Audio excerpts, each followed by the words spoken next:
ప్రియమైన దేవుని పిల్లలారా, ప్రభువైన యేసుక్రీస్తు వారి పేరట మీ అందరికీ వందనాలు. ప్రభువు పేరట మీ అందరికీ శుభములు, దీవెనలు కలుగునుగాక. ఈ ఉదయకాలం పరిశుద్ధ గ్రంథము నుండి దేవుని వాక్యాన్ని చదువుకుందాం. సామెతల గ్రంథం 10వ అధ్యాయం 24వ వచనాన్ని చదువుకుందాం. నీతిమంతులు ఆశించినది వానికి దొరుకును.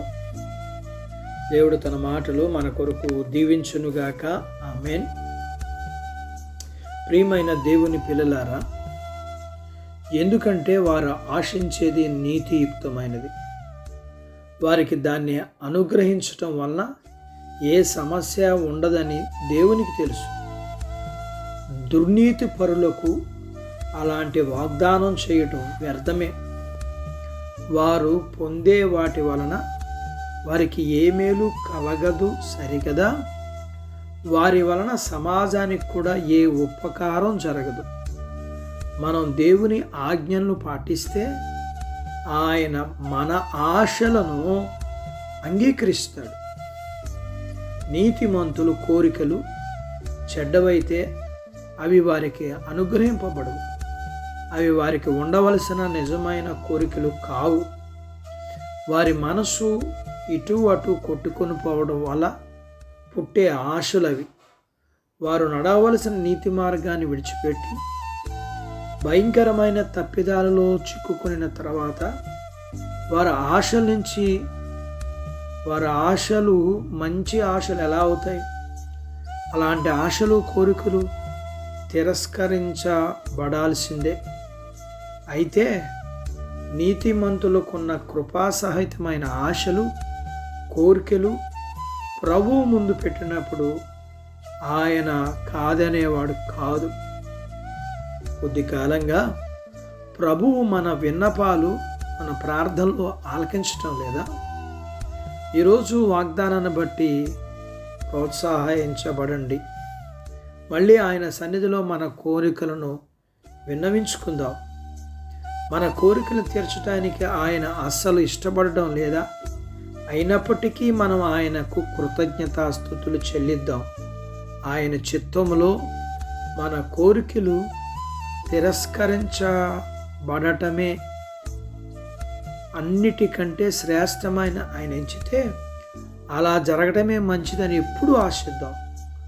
కొన్ని విషయాలైతే మనం చాలా ధైర్యంగా అడుగుతాం. పరిశుద్ధత, ప్రయోజకత్వం, క్రీస్తు స్వారూప్యం, పరలోకానికి సిద్ధపాటు మొదలైనవి మన ప్రాముఖ్యమైన కోరికలు. ఇలాంటి ప్రకృతి సిద్ధమైన కోరికలు కావు కానీ కృపాసహితమైన కోరికలు. ఇలాంటి కోరికలు నీతిమంతులవే కానీ మామూలు మనుషులు కావు. ఇలాంటి కోరికలను తీర్చడానికి దేవుడు ఎలాంటి పరిమితిని విధించడు. మనం అడిగిన దానికంటే ఊహించిన దానికంటే ఆయన ఎక్కువగానే అనుగ్రహిస్తాడు. ప్రభువును బట్టి సంతోషిద్దాం. ఆయన నీ హృదయ వాంఛలను తీర్చును. నా ప్రాణమా, ఈరోజు ప్రభువును విస్తారంగా అడుగు. ఆయన నీకు కావాల్సింది అనుగ్రహించను. అట్టి బాధ్యత దేవుడు మనకు దయచేయునుగాక. ఆమేన్. ప్రార్థించుకుందాం. నాతో పాటు ఏకీభవించండి. మమ్ములను మిక్కిలిగా ప్రేమించిన మా ప్రియ పరలోకపు తండ్రి, మీ పరిశుద్ధ నామాన్ని బట్టి మీకు వందనాలు. ఉదయకాలం మీ పాదాల దగ్గర మీ లేఖనాన్ని మీరు నేర్చుకోవడానికి సహాయం చేశారు. నేర్చుకున్న లేఖనపు సత్య ప్రకారం మేమందరం కూడా మీకు ఇష్టలుగా మీ మాటల ప్రకారం నడుచుకుంటూ మేము ఆశపడేవి మీకు ఇష్టంగానే ఉంటాయి. కాబట్టి మేము మా అవసరాలు మా కోరికలు తీర్చబడటం కాదు, మా అవసరాలు మా కోరికలు మీకు ఇష్టంగా ఉండాలి.